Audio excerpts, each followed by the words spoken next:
आपने जादू के जरिए इंसान गायब होते देखे होंगे। चोरों को भी चीजें हमेशा के लिए गायब करते देखा होगा, लेकिन किसी जमीन के ही गायब होने की बात शायद नहीं सुनी होगी। लेकिन तमिलनाडु में जमीन गायब होने की चर्चा बहुत जोरों पर है। ये जमीन भी कोई ऐरी गैरी जमीन नहीं है, बल्कि एक मंदिर की जमीन है, वो भी 47,000 एकड़।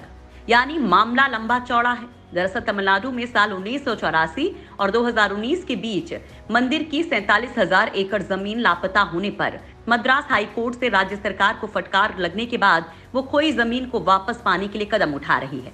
मद्रास हाईकोर्ट की खंडपीठ ने राज्य सरकार को हिंदू धार्मिक और धर्मार्थ बंदोबस्ती विभाग की ओर से कार्रवाई करने और जुलाई 5 तक सरकारी रिकॉर्ड के अनुसार लापता 47,000 एकड़ मंदिर भूमि पर एक जवाबी हलफनामा दायर करने का निर्देश दिया था। इसके बाद तमिलनाडु के मानव संसाधन और सीई मंत्री पीके शेखर बाबू ने कहा कि सीएम एमके स्टालिन चाहते हैं कि मंदिर की भूमि को बहाल किया जाए और मंदिरों के हितों को ध्यान में रखा जाए। हमने पाया है कि मंदिर की जमीन पर कुछ क्षेत्र में घरों का निर्माण किया गया है। हम ये सुनिश्चित करने के लिए कदम उठा रहे हैं कि ये मकान मालिक किराएदार बन जाएं और मंदिर को किराया दें। वहीं हिंदू धार्मिक और धर्मार्थ बंदोबस्ती विभाग ने पुष्टि की है कि सरकार मंदिर की भूमि को बहाल करने की तैयारी में है और पहले से ही 3,43,647 एकड़ मंदिर भूमि की जानकारी सत्यापित की जा चुकी है।